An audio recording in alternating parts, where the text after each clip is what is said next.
I spent 4 years dreaming about my graduation day. I imagined hearing my parents cheer when my name was called. Instead, I kept looking at the 2 empty seats they promised to fill. At that moment, I believed they had forgotten me. When I started university, I was scared and excited at the same time. Everything felt new, and I knew it would not be easy. My parents believed in me even when I doubted myself. They always reminded me to keep moving forward. "There will be difficult days," my father often said, "but one day you will wear that graduation gown." My mother smiled every time she heard those words. I smiled too because I believed them. University life was harder than I expected.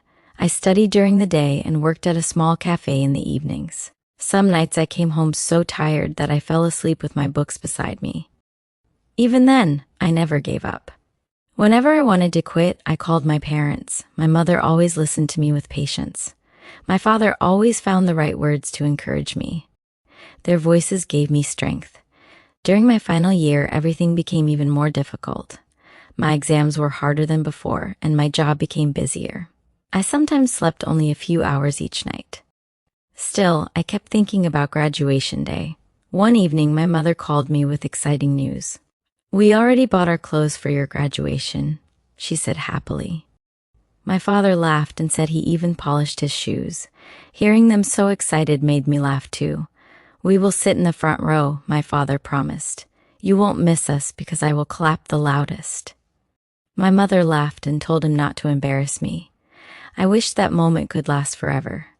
The night before graduation, I could not stop smiling. I carefully prepared my clothes and placed my cap on the chair. Before going to bed, I checked my phone one last time. My mother had sent me a simple message that said, "We are so proud of you." I woke up before my alarm rang. The sun was shining through my window, and everything felt perfect.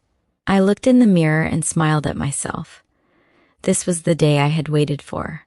Before leaving my apartment, I looked at an old family photo. It showed my first day of school many years ago.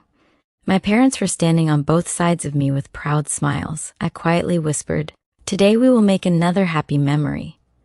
The university campus was full of excitement. Students were laughing, taking pictures, and hugging their families. Everywhere I looked, I saw flowers, balloons, and happy faces. The whole place felt alive. I found my seat and looked toward the audience. The front row was already filling with parents and grandparents. I quickly looked for my mother's bright blue dress. I could not see her anywhere. I looked for my father next. He was tall, so he was usually easy to find.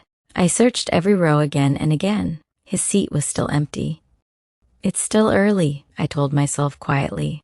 I checked the time on my phone. They still had a few minutes before the ceremony started. I took a deep breath and tried to stay calm. The music began to play through the hall. More families hurried inside and found their seats. Every empty chair slowly disappeared except 2. Those 2 seats still waited for my parents. I called my mother. The phone rang several times, but nobody answered. I called my father right away, but he did not answer either. A strange feeling filled my chest. My parents had never ignored my calls before. I tried to think of a good reason. Maybe they were looking for parking or stuck in traffic. The ceremony finally started. Everyone stood as the graduates walked inside. The audience clapped loudly with smiling faces. I looked at the entrance one more time. Nobody came. As the speeches continued, I could not focus on a single word. Every few minutes, I looked toward those 2 empty seats. I hoped I would suddenly see my parents walking through the doors. That moment never came.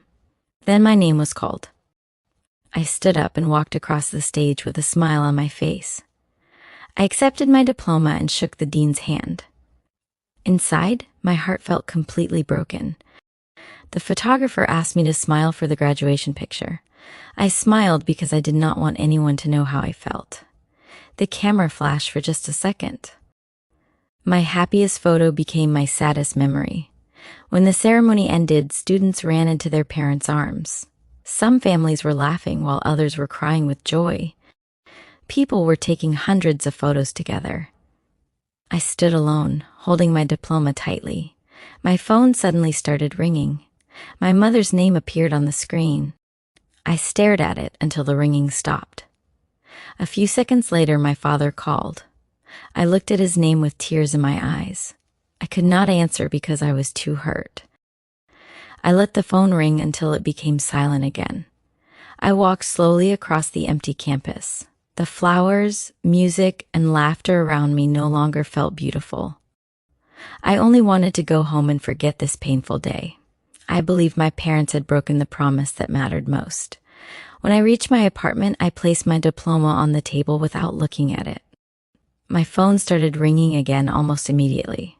I turned it off and sat quietly on the floor. Just as tears began to fall, someone knocked on my front door.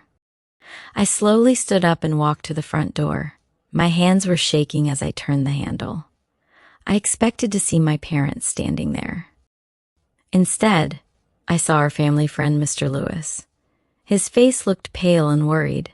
He took a deep breath before speaking. "Your parents asked me to find you," he said quietly. "There has been an accident." For a moment, I could not understand his words. My heart started beating faster than ever before. I felt like the room was spinning around me. I could hardly breathe. "Are they okay?" I asked with tears in my eyes. My voice was shaking. I was afraid of the answer. Mr. Lewis nodded slowly. "They are alive," he said. "But they were taken to the hospital this morning." He explained that another driver had lost control of a car. "My parents were on their way to your graduation when it happened." I covered my face with my hands. Just a few hours earlier, I had believed they did not care about me. I had ignored every phone call they made. Now I wished I could take that moment back. Mr. Lewis drove me to the hospital. The whole trip was silent. I looked out of the window and prayed that my parents would be okay. Nothing else mattered anymore. When I entered the hospital room, my mother smiled through her tears. Her arm was in a bandage, and she looked very tired. My father was sitting beside her with his arm in a cast. They both looked at me with love. "I'm so sorry," my mother whispered. "We wanted to be there so much." Tears rolled down her face as she reached for my hand. I held it tightly. My father gave me a small smile. "Did you get your diploma?" he asked softly. Even after everything that had happened, he was still thinking about me. I could not stop crying. I hugged both of them as carefully as I could. "I'm sorry," I whispered. "I thought you forgot me." My mother gently shook her head. "We would never forget you," she said. "You are one of the greatest blessings in our lives." Her words filled the empty place in my heart. A nurse walked into the room with a small bag. Inside were 2 crushed bouquets of flowers. My parents had bought them for me before the accident. I held the flowers close to my chest. They were damaged, but they were still beautiful. At that moment, I understood that love is not always perfect. Sometimes it arrives late because life gets in the way. A few weeks later, my parents and I took a graduation photo together. We were standing outside the hospital instead of the university. It was not the picture we had planned. Somehow, it became even more special. Now, whenever I look at my diploma, I remember more than my graduation day. I remember how easy it is to judge before knowing the truth. I also remember how lucky I am to have parents who never stop loving me. Sometimes love is hidden behind moments we don't understand. Before you believe someone has given up on you, make sure you know the whole story.